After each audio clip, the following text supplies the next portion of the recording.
সৌন্দর্যের জন্য বিখ্যাত। তিনি ফ্যাশন, সৌন্দর্য এবং স্বাস্থ্য বিষয়ে সচেতনতায় বিশেষ অবদান রেখেছেন। তিনি ভূমি মাইনের বিরুদ্ধে আন্দোলন করেছিলেন। 1981 সালে বিবাহের পর থেকে 1996 সালে থেকে সময় পর্যন্ত royal times princess of Wales নামে পরিচিত ছিলেন। তাঁর জীবদ্দশায় তিনি বিশ্বের সর্বাধিক আলোকচিত্রিত নারী ছিলেন। প্রিন্সেস ডায়ানা, মেঘাত্রী মিত্র। মেরি অ্যান্টনেট সংস্কৃতি গাঙ্গুলি। তিনি 1755 সালে 2রা নভেম্বর ভিয়েনা শহরে জন্মগ্রহণ করেন। তিনি রোমান সম্রাট ষোড়শ লুইয়ের স্ত্রী ছিলেন। রোমান ক্যাথলিক ধর্মে দীক্ষিতও ছিলেন। তার অলঙ্কার, পোশাক, জুয়া, ভোগ্য প্রভৃতি অমিতকারিতার জন্য তৎকালীন ফ্রান্সের ফকিররা এরই পথে ফরাসি বিপ্লবের সূচনা হয়। মেরি অ্যান্টনেট সংস্কৃতি গাঙ্গুলি। ওয়ারা মাসাকো আহিরি গাঙ্গুলি।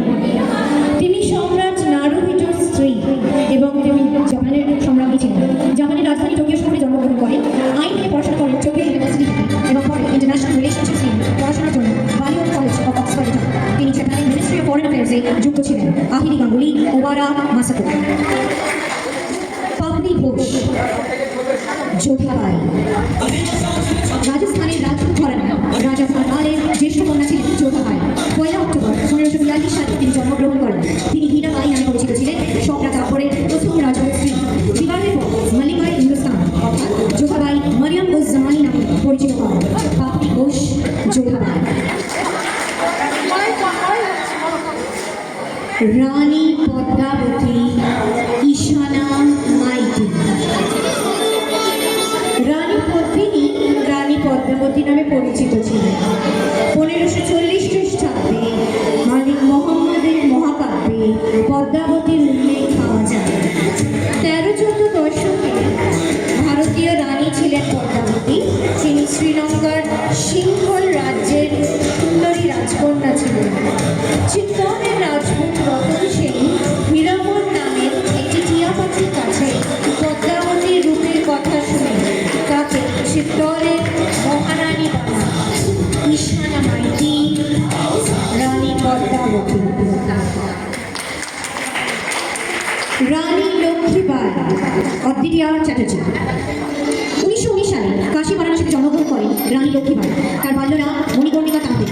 পুঁথিগত বিদ্যার পাশাপাশি তিনি ঘোড়া চালানো, তীরন্দাজ বিদ্যায় পারদর্শী হয়ে ওঠেন।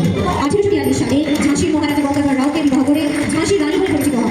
সিপাহী বিদ্রোহে তার বিশেষ ভূমিকা আছে। সময়ের সাথে সাথে তিনি ব্রিটিশদের কাছে সমসাময়িক নেতানেত্রীর তুলনায় বিপজ্জনক হয়ে ওঠেন। আমাদের অদ্বিতীয়া চ্যাটার্জি, রানী লক্ষ্মীবাই। দিয়া হাজরা, গায়ত্রী দেবী। মহারাজা জিতেন্দ্র নারায়ণের একমাত্র কন্যা মহারানী গায়ত্রী দেবী জয়পুরের রাজমাতা ছিলেন। তিনি 23 মে 1919 সালে কোচবিহারে জন্মগ্রহণ করেন। লন্ডনের গেঞ্জাওয়ার প্রেপারেটরি স্কুলে তিনি পড়াশোনা শুরু করেন এবং কিছুকাল শান্তিনিকেতনেও পড়াশোনা করেন। রবীন্দ্রনাথ ঠাকুরের বিশেষ স্নেহাধন্য হয়ে ওঠেন। স্বাধীনতার পর রাজনীতিবিদ হিসেবে বিশেষ সাফল্য অর্জন করেন গায়ত্রী দেবী। দিয়া হাজরা, গায়ত্রী দেবী। গঙ্গুবাই কাঠিয়াওয়াড়ি, আইরিন ঘোষ। গুজরাটের কাঠিয়াওয়াড়ি জন্মগ্রহণ করেন। তিনি সমাজ সংস্কারক, সোশ্যাল রিফর্মার ছিলেন। প্রান্তিক মহিলাদের দুর্দশা দূর করার জন্য ও তাদের জীবনযাত্রার উন্নতির জন্য, সামাজিক স্বীকৃতির জন্য বিভিন্ন রকম উদ্যোগ নিয়েছিলেন। গঙ্গুবাই কাঠিয়াওয়াড়ি, আইরিন ঘোষ। অদ্রিজা আচার্য, চিত্রাঙ্গদা। চিত্রাঙ্গদা ছিলেন রাজা চিত্রবাহন বসুন্ধরার কন্যা এবং অর্জুনের তৃতীয় স্ত্রী। মণিপুরের রাজকন্যা ছিলেন চিত্রাঙ্গদা। রাজবংশে চিত্রাঙ্গদার জন্ম হয়। রবি ঠাকুরের ভাষায় চিত্রাঙ্গদা ছিলেন রাজেন্দ্র নন্দিনী। অর্জুন ও চিত্রাঙ্গদার পুত্র ছিলেন বব্রুবাহন। পরবর্তীকালে বব্রুবাহন মণিপুরের রাজা হন। অদ্রিজা আচার্য, চিত্রাঙ্গদা। শ্রেয়াদ্রিতা ঘোষ, সতী সাধনী। তিনি 16শ শতাব্দীর চুটিয়া রাজবংশের কিংবদন্তি নারী। আহোম প্রজানিসদের মধ্যে 1524 সালে চুটিয়াদের প্রধান রানীকে নামলুং বা বরকন্যায় বলা হতো। তিনি সাদিয়াতে জন্মগ্রহণ করেন এবং নিত্যপাল ওরফে নিতাইকে বিবাহ করেন। তার আত্মসম্মান বোধের জন্য তিনি অমর হয়ে আছেন। তার নামে সতী সাধনী পুরস্কার প্রতিষ্ঠিত করা হয়। আমাদের শ্রেয়াদ্রিতা ঘোষ, সতী সাধনী। পেশোয়া রঘুনাথ রাও ও তার স্ত্রী আনন্দবাইয়ের পুত্র ছিলেন দ্বিতীয় বাজিরাও। 10ই জানুয়ারি জানুয়ারি 1775 জন্মগ্রহণ করেন। তিনি মারাঠা সাম্রাজ্যের শেষ পেশোয়া ছিলেন। মারাঠা সম্ভ্রান্তদের দ্বারা তাকে পুরুষ শাসক হিসেবে প্রতিষ্ঠিত করা হয়। তিনি বেশিরভাগ চুক্তি স্বাক্ষর করেছিলেন ব্রিটিশদের সাথে। এই ফলে দ্বিতীয় অ্যাংলো মারাঠা যুদ্ধ হয়, তাতে ব্রিটিশরা বিজয়ী হয়।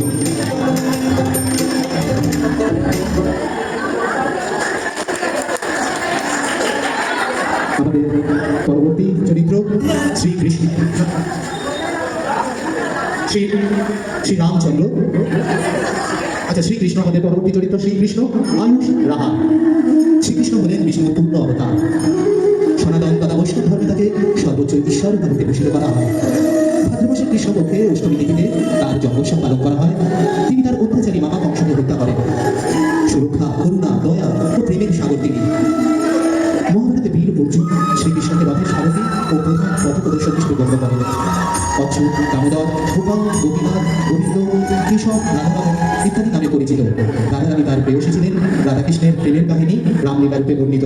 আমাদের শ্রীকৃষ্ণ আয়ুষ রাহা। আমাদের পরবর্তী চরিত্র শ্রী রামচন্দ্র কোমল পণ্ডিত। বিষ্ণু সপ্তম অবতার রামচন্দ্র ছিলেন অযোধ্যার রাজা।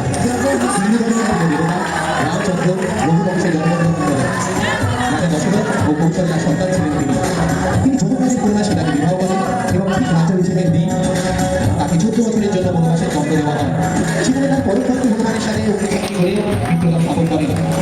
লঙ্কারাজ তার পত্নী সীতাকে অপহরণ করলে হনুমানের সহায়তায় তিনি লঙ্কাধিপতি রাবণকে পরাস্ত করে সীতাকে উদ্ধার করেন।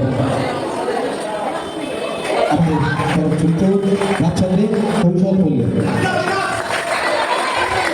যোধাবাই পাপড়ি, অদ্বিতীয়া রানী লক্ষ্মীবাই, ঈশানা রানী পদ্মাবতী, সংস্কৃতি গঙ্গুবাই, আইরিন ঘোষ সবাই আপনাদের সামনে মঞ্চে উপস্থিত।